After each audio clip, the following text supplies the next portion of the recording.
Hey, I'm Kellie Meyer, and this is Kellie in the Capitol on NewsNation. Each week, I'll take you both inside Washington and out of the DC bubble to hear what people are really saying. You've read the headlines, but I'll give you the real story, as well as bonus content. Thanks for joining me. This is Kellie in the Capitol on NewsNation.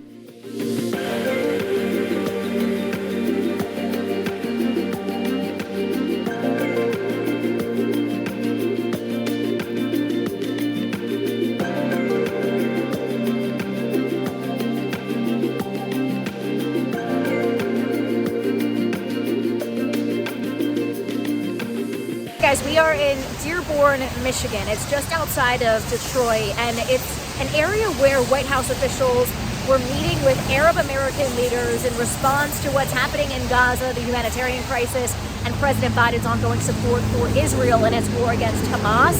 We are talking with folks that we've been seeing this uncommitted vote across the country. We talked with a woman who spearheaded that effort here in Michigan. Remember, we saw 100,000 voters in Michigan cast their ballot for uncommitted late last month. And ahead of that, we saw White House officials coming here to Dearborn, where a majority of the population is Arab American, and growing frustrated with President Biden's response to the ongoing support for Israel and his response to the humanitarian crisis in Gaza. So when we spoke with this woman, we had a long sit-down conversation about everything from what this means for the general election come November to is this something that they feel is specifically focused on Biden, or is it just the overall response to the administration's response here? So we talked a lot about all of these different topics in a wide-ranging interview for about 20 minutes, and I wanted to play a bit of that for you here. Okay. Sorry, you can continue. Yeah, so I think, just getting behind this anti-war, pro-peace agenda, it was easy to just mobilize people behind it because, when you have 80% of Democrats that are calling for an immediate and permanent ceasefire and only 4% of Congress is responding, it shows there's a clear, stark difference between what the constituents want and what our elected officials, who we essentially helped elect, there's a clear, stark difference between what it is that we value. And so I think reminding people that voting is something that we should always engage in. It's a right that we have. And that what better way to get people to the polls than behind a movement that matters to people, which is ultimately trying to save lives. Yeah. So end of January, you kind of came up with the idea, started organizing pretty much end of January ahead of this 27th of February primary. Your primary in Michigan was really the first we saw a flood of uncommitted voters coming out. You said 104,000 people voting uncommitted. Yep. Were you expecting that outcome, even for what you were hoping for? Yeah, no, I don't think we expected that many. I know our target was 10,000 votes. When we compared it to the 2016 Trump election where he won by 10,000 votes, we essentially, our narrative was that we just want to showcase that if we get at least 10,000 uncommitted votes, there's an opportunity for us to swing the state in one way or another when it comes to the general election in November. And so to see, when the numbers started coming in at the very beginning, we had already surpassed, I think, 17,000 votes within the first 30 or 40 minutes of the elections or the results coming in. And so, in a sense, I was on a call with Maryland yesterday, who's just now launching their vote uncommitted.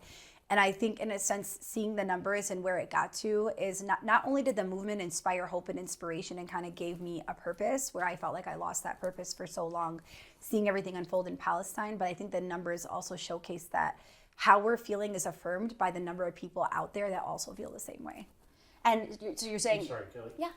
That cable has started to pop up just a little bit. Could you just put that down? Yep. More? Yeah, right in the center. There we go. Perfect. Okay. Thank you. Do we have to do that again? Or are you No, okay? it's fine. Okay. So your movement was an example for other states, because then we saw it, Minnesota, Washington, I think. You said Maryland reached out. I think Pennsylvania is trying to do it. Yeah, right now there is, and I might miss a few, but Hawaii, Minnesota, Maryland, Washington, Wisconsin, Georgia just did a leave it blank ballot, where I think, they came in at over 6,000 voters that left the ballot blank. And that was 2.2% of voters of Democratic voters that left the ballot blank, where Biden had won by 0.3%, I believe, kind of quoting what I saw in the press release for them, and 15,000 total in terms of their protest vote in Georgia. And so definitely have inspired the movement coast to coast, where we actually have rallied quite a few of our volunteers to support specific states who particularly have the uncommitted on their ballot. Like, for example, Georgia engaged in a protest vote. They don't have uncommitted, but what they chose to do is pull the Democratic ballot, leave the ballot blank as a form of protesting Biden and his ongoing aiding and abetting in the ongoing genocide in Gaza. And with Washington particularly, they had uncommitted, and I know it's a little bit of a slower turnaround in terms of what the results look like. I think they'll wait till Thursday to see what the actual results are. And then our next round of uncommitted, where we're gathering our volunteers to support and focus, is in Wisconsin, where they actually have uninstructed, is what they call it. But again, have inspired the movement across the country to be able to rally behind this anti-war, pro-peace, pro-Palestine agenda, to send a message to Biden and his administration that, your constituents are currently not aligned with the decisions that you've made when it comes to the Israel-Hamas war. And in somewhere like Georgia, you mentioned there was a difference of just a little over 1,000 votes, I think, from him winning the state in 2020. So these are places where those votes can really make a difference on who wins in these states. And I know we were talking earlier about, well, this could end up hurting the Democratic Party. Your preferred nominee might not win. This might make the Senate red instead of keeping it blue. What would you say to people who say that? Yeah, I mean, listen, I've had a number of people that have come up to me and have expressed anger, frustration about how the movement is potentially putting Trump in office. And my response to them has been like, take your energy and call your elected officials and tell them to do the right thing. I mean, there is nothing this movement is doing outside of demanding that the administration listens to their constituents, that we are demanding for them to value human life over, every time a bomb drops in Gaza, someone's making money here in this country. And we're asking them to realign where it is that what it is that they value, not special interest, but human life. And so what I say to that is, it is not us that is handing this presidency over to Trump. It is actually Biden and his administration and the Democratic Party. And if they want to do anything to save what's left of it, then they need to listen to us. I mean, the movement is called Listen to Michigan, Listen to Pennsylvania, Listen to Georgia, Listen to Wisconsin. It's listen to us for a reason. And the reason is because the way they are currently going, we are on the ground, we hear how people feel. The decisions he is making is ultimately not only killing lives, but potentially putting our entire democracy in danger. And what we are doing is we are creating a pathway for them to listen to us and make the right decisions to ultimately do two things: save lives and save our democracy. Do you feel like President Biden is listening? I don't. I mean, you have to understand that, you live in a society where people are, you can't be fooled 24/7. Fool me once, shame on you. Fool me twice, shame on me. And I think this is the particular game we're getting into, where you can't go on national television and Kamala can't call for an immediate ceasefire, pause, and then say for 6 weeks. And then also then rephrase their humanitarian pause to an immediate ceasefire for 6 weeks, because we are demanding an immediate and permanent ceasefire. A 6-week pause in between people getting their homes getting decimated and getting killed is not something that we'll stand for. Biden cannot sit here and say that they're building a temporary port to bring in aid while they're funding, dropping aid in one hand, funding the bombs in another hand. These are hypocritical moves that he's making that we are paying very close attention to. And I think what they might think is that we might let up, this weaponizing Trump against the movement, this weaponizing fear against the movement, that will settle for the lesser of two evils. We've made our demands very, very clear. And I think what you're seeing is that we're sticking to those demands regardless of what they try to do to weaponize fear and Trump against the movement. I was going to ask about that too. I think President Biden got a question about how he views what people see as he's committing genocide in Gaza. He's saying he wants to see it end, but as you mentioned, he's also still supporting Israel militarily. So how did you take his response lately? He does seem to have somewhat of a shift over the last couple of weeks, where he's trying to send in more humanitarian aid by air, by sea, but at the same time still supporting Israel. How do you see that response? What does that say to you? It's lip service. I mean, in 1982, Ronald Reagan picked up the phone when Israel took their tanks and their missiles into Lebanon and, tried to occupy the territory. Reagan picked up the phone and said, get your tanks and your missiles out of there right now. One phone call, it was done. And for me, when you sign off on a $95 billion aid package to both Israel and Ukraine, and focusing specifically on Israel right now, all while trying to send humanitarian aid to Gaza when we are actually funding the genocide that is happening, to me, it's lip service. It's a way to try to act like you're doing the right thing when you know you're doing the wrong thing. It's a way to try to save yourself in terms of elections, which is really unfortunate, because why has it taken 30,000 people to be murdered in order for you to even react in any capacity? And again, I think it's another tactic to try to get, the average person to think that he is doing the right thing, that he's a humanitarian person, that he's a person who values human life. And I think what's really important is that those of us that are deeply connected, not only to Palestine, but on the ground, activists, people who understand, what genocide looks like, it's really important for us to continue to control the narrative and to let people know that what is happening is unjust and it's inhumane. And our president has the power to stop it, and he's choosing not to. And, we cover the White House a lot. We're in a lot of the briefings. So when we ask questions about what they're doing to stop this, or why they continue to aid Israel, their answer continues to be, from John Kirby at the podium, Hamas could end this now. They're the ones who started this with the attack on October 7th. So they're putting the onus on Hamas. What do you make of that response that we get from the White House daily? Listen, what I've said before, and I'll say this again, is this is something that has not started on October 7th. When you have President Biden, who, when he was a senator, I don't remember what year, talking about why it's important for us to fund Israel and the creation of Israel for our own special interests, there's so much historical context that you have to pay attention to in order for us to be able to address the root of the problem. You can't look at something that happened one day and then all of a sudden assume that what happened that very day is the reason why everything happened, without looking at historical context. And, I think what we've been saying, and what I'll continue to say, is that there are three things that we've always wanted. It's that we want the immediate and permanent ceasefire, which saves lives on both sides, that we want no more aid, military aid to Israel, because why are we funding war with $95 billion when we need to reinvest in our own country here, when it comes to healthcare, when it comes to public education, rent being too high? I mean, there's so much that we need to take care of in our own backyard. Why are we sending this money to a foreign country whose people get access to free public education and free healthcare only to fund war? And I think the last thing is to create a situation in which the Palestinian people get to experience freedom and liberation and self-determination. When you're looking at the situation between Israel and Palestine, you're talking about an occupier and an occupied. And in any situation, based on textbooks and research from academics, is there's never a situation in which an occupier has a right to defend itself.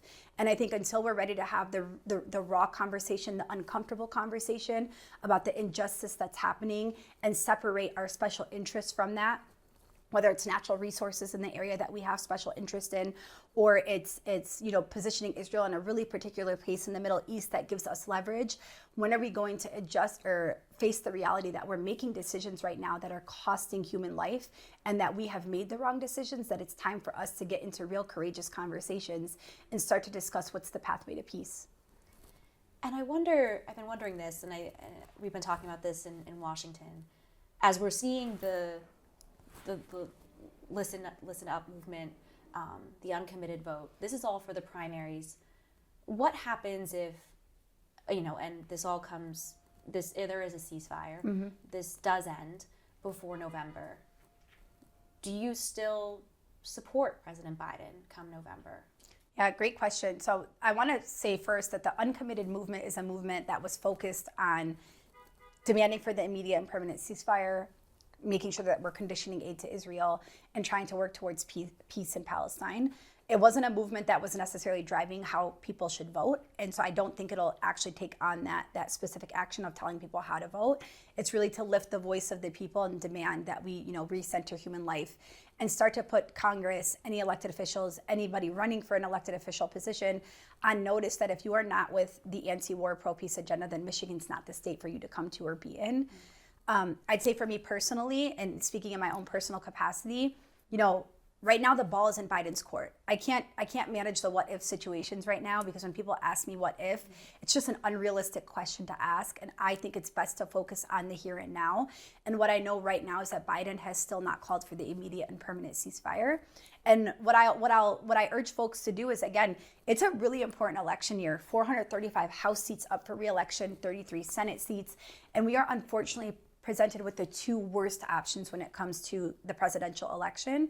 And if one or the other is not going to choose to stand up and be courageous and do the right thing, for my personal capacity, I'm going to choose to skip the top of the ticket and focus my efforts on down ballot elections. I've always been a Democrat. I'm going to continue to support any candidates running for a Democratic seat that back an immediate and permanent ceasefire, any candidates that are an anti-war, pro-peace candidate.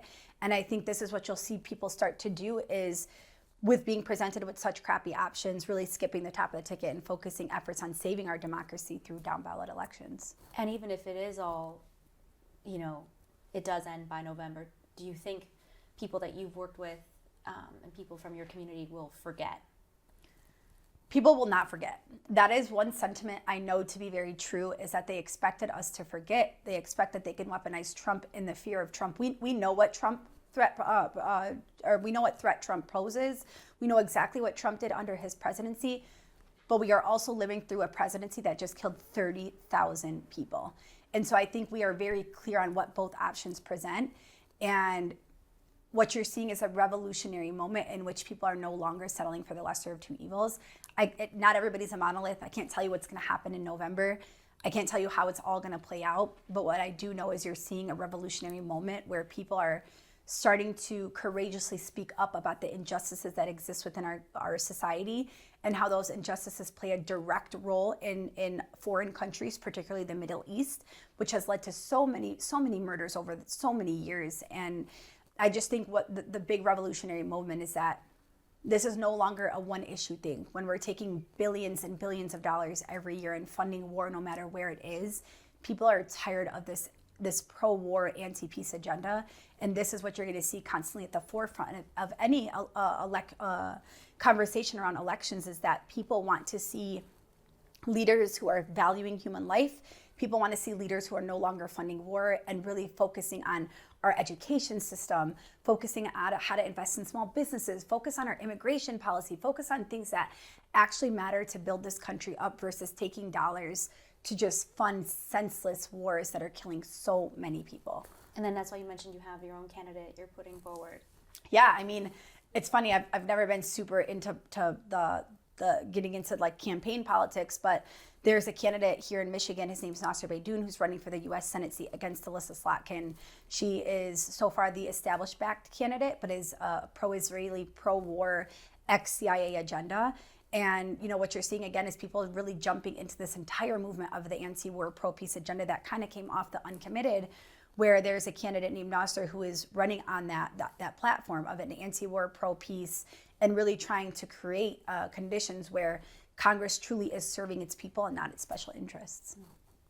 I know I don't want to keep it. One more question though. Can You're you good. tell us a little bit when this airs? It will be Thursday. So today, Biden is coming to Michigan, but not this area, not the Detroit area, not Dearborn. Yep. Yeah. So can you tell us the feeling about that he's going to be so far away after that meeting last month? And there you go. Yeah. Remember, it's today. Yep. Listen, I know Biden's coming today, and he won't be here. He'll be in Saginaw. And quite a few people actually have reached out to me asking me, like, what are my thoughts? Is anything happening? And I think Biden coming to Michigan and continuing to ignore what Michiganders have said since February 27th goes to show that he's not listening to us, and that he's in fact continuing to make decisions that are threatening our entire democracy by not responding to the calls that have been made, by not making direct statements towards the coalition that has launched back in February, that he's very aware of. I know he was on national television the other day talking about how he supports this uncommitted movement and that people have a right to voice their concerns. But as a president, you have a responsibility to answer to your constituents, and you have gone 2 weeks now and have not said anything or done anything to address the concerns that we've raised, yet you're coming to this state again without having addressed those. It just continues to push the narrative that you're willing to put our democracy, or willing to risk our democracy because of your loyalty to Benjamin Netanyahu and the Israeli government. And he sent officials from the White House. Would you want him himself to come meet with the community? Do you feel like that wasn't enough? I mean, listen, he first sent his campaign manager, and I was invited to that meeting, and collectively as a community, we said we are absolutely not meeting with your campaign manager. How dare you, kill 30,000 of our people and then come back to our community with your campaign manager to figure out a way to earn our votes? It's not going to happen. At the very least, You need to send your officials that have control over policy to have direct conversations on what it is we expect to see from this administration to even build the bridge to even have a conversation, if that's going to even happen. With Biden particularly, I mean, coming to this community, I can't speak for everybody. The community is not a monolith, but what I know is majority of people I've spoken to is they have nothing to say to him until he calls for the immediate and permanent ceasefire at the bare minimum, which is the lowest bar you can set in terms of morals and ethics. There's no conversation to be had. And I think one of the important things too, I think what's really interesting is when he campaigned in 2020, our community sat at the same side of the table with him. We campaigned hard for him. We helped him get elected. You're now in a situation where people don't even want to be at the table with him at all. They don't even want to have the conversation at all. And that's a pretty bad space to be in. I'm so passionate about this, your family, Yeah. that kind of thing. Yeah, I mean, I'm the granddaughter of 1948 Nakba survivors. For those that don't know, the Nakba is when the Zionist regime actually came into Palestine and displaced 750,000 Palestinians and actually murdered 15,000 Palestinians at the time. Granddaughter of Nakba survivors, daughter of immigrants that moved here to Michigan, particularly Southwest Detroit, I want to say back in the 70s, I believe it was. I'm a Palestinian American. I'm a Christian Palestinian American, which typically shocks people because there are a number of Christians that actually still reside in Gaza and in Palestine that have been murdered by the Israeli government and the Israeli occupation force. And so too often people think that this is a religious war and they don't really understand the context of the actual beautiful history of Palestine. Do you think President Biden is listening? It depends on what angle you think about listening. Is he listening because he thinks his presidency is threatened? Yeah, I do think that because of the movements that have been inspired across the country. And from what I've heard from a lot of people inside the White House that, the administration is very, very concerned right now. But do I think he's listening for the right reasons? My answer is absolutely not. When you have a movement that, again, is asking for an immediate and permanent ceasefire, it's asking you to condition aid to Israel. A news article was just released where it said that if Israel invades Rafah, then the president will consider conditioning aid to Israel. Why are we waiting for more people to be murdered for us to condition aid? And so I think he's listening because of the fact that he knows his presidency is being threatened right now, but I don't think he's genuinely listening to what the people are saying and making decisions that are courageous and that honor the voices of the people that he's supposed to serve. So ahead of our stop here in Dearborn, Michigan, we were in Atlanta, Georgia over the weekend. That's where President Biden was hosting a dueling rallies with former President Donald Trump. Trump was in Rome, Georgia. We were in Atlanta, Georgia. As President Biden took the stage, we talked with his supporters who were holding signs supporting Biden, saying that he stands for democracy. They were also very excited. This was right after his State of the Union address. And they felt he was energized and ready to go for another election. Take a listen to this. We saw your sign, so what did you like about his speech? Everything. Are you excited to be out here today for him? What do you hope to hear from him in this speech? The same thing over again. I gotta run. Sign. Oh no. Did you want to say anything about why you wanted to be out here today to support President Biden? Absolutely. I think that President Biden is a fantastic president, best president of my lifetime. Even though people look at me funny when I say that, and I think he's helping save us from MAGA. MAGA scares me. So, How much is it that you like President Biden or that he's a way to keep Trump out of office? it's 50-50 for me. I mean, I genuinely like some of his policies. I think that he's Uncle Joe, and I think that we deserve a president that, like in his State of the Union address when he talked about you can't just love your country when your side wins. That's important to me. What I would ask President Biden to do, though, is to figure out ways to talk to my family, who are Trump supporters. How do they feel welcome in this country, too? So I'm hopeful that in his second administration, he could do a little more to heal the wounds. So you mean your family in terms of them being Trump supporters, and how does he bring more people in? Yeah, he needs to be able to maybe not bring people in for election, but bring people in to feel like this is their country, too. There are a lot of great reasons that people support the former president. They're not all bad people. They're wonderful people that I love and care about, but they need a reason to feel like they belong in this country still. And do you feel like he's doing a good job of that right now, or what more could he do? I think that he needs to include more probably Republicans inside the cabinet, inside the White House, so that people at least feel like they're listening and they have a seat at the table. I think that the policies are pretty moderate, but the perception isn't. You should go enjoy. What's your sign say? I was curious. I fought for our country just like he and the vice president are. I spent 25 years in the military fighting for our country, and I think President Biden and Vice President Harris are fighting for our country too. And we just want them to continue to do the great things that they're doing now. How do you feel about the current conversation between Republicans and Democrats, especially around Ukraine funding, President Trump threatening to pull out of NATO, things like that? Does that concern you from serving in the military? Absolutely it does. I think NATO has been a great part of our country and our allies, and to think that our president, former president, wants to pull out of that, it just scares me.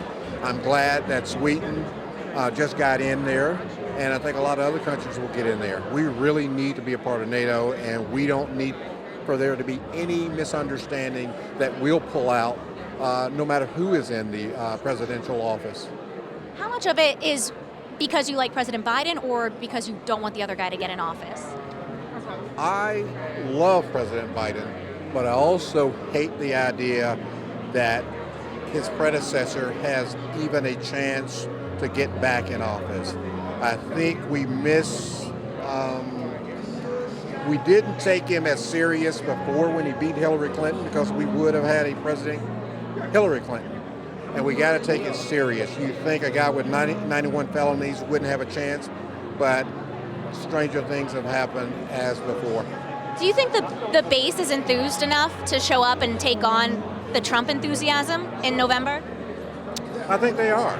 I think there's a lot of low-key enthusiasm, but people, when they really think about what's going on, they're going to get out and vote. I talk to my kids. They have some issues on some things, student loans, repayment, and all of that, but they're going to get out and vote, and everybody else I know is going to get out and vote. The enthusiasm may not be there before. I don't think the enthusiasm represented itself as much last time, but Joe Biden still won, and he's going to win this time as well. More enthusiasm this time, perhaps? Yeah, absolutely. It'll be more enthusiasm this time because, as he has said, and as I believe, I think democracy really is on the line. The former president, really is all about revenge, retribution, and all of that, and there's no way we can let that man back in office and do the things that he will do, because at that point, he's not going to run for office again, and he will do anything, and he has shown us he will do anything.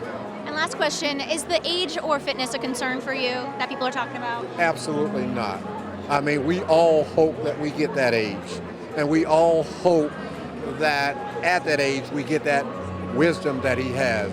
And I think, just as Reagan said years ago, age is nothing but a number, and I think age is nothing but a number for President Biden. He has shown the things that he can do, whether it was lowering insulin prices, whether it's infrastructure or whatever it is, he is doing the job. And the State of the Union address showed that brim, that fire and vigor that he has, and I think he's going to continue to do that for the next 4 years. What'd you write on yours? I did. Cam Ashling, I'm here and I'm on board because democracy, women's rights, and the world is back on the ballot. And those are the big issues for you in this election? I feel without democracy, we have no other rights, right? And women's rights is still very fundamental to more than half the population's ability to thrive. How much of this is your support for President Biden, or because you don't like the other guy? Well, President Biden is and has proven himself to be very effective, so I am for President Biden. At the same time, the alternative is so horrible, it would be a disaster for the country long term. If that man gets back into office, we're not going to be able to even ever get our country back, to fundamental human rights of equality, justice, fairness, a government we can trust, because You know, the alternative is a liar, a pathological liar, a man who's unwell. He's obviously using his voting base to pay for his own corruption. How much of it, President Biden, you feel as though he's the best guy for the job, or is the age and fitness a concern for you at all? You know, the president is very important, but we have to remember the entire administration is hundreds and thousands of people behind him operating the government. And he is very sound, he is energetic. We all saw his State of the Union address, and I'm a Biden supporter, but I was kind of concerned. However, he exceeded my expectations. He said all the right things we needed to hear. He was passionate, he cares about the people, so I will continue to support him and do my best to make sure we all get there, because we have to. Continue following this uncommitted vote. We are seeing more and more folks in other states pick up the example that Michigan was putting down. We're looking at Illinois' Democratic primary this week, some looking to leave the ballot blank, others looking to write in Gaza. We're also looking at Maryland, Wisconsin, Pennsylvania could have similar efforts. And these numbers we're seeing, especially in Michigan, 100,000 voters coming out, that could make a difference come November. One voter telling us even if there is a ceasefire, they may not forget how the Biden administration handled this conflict, and they plan to leave their ballot blank come November.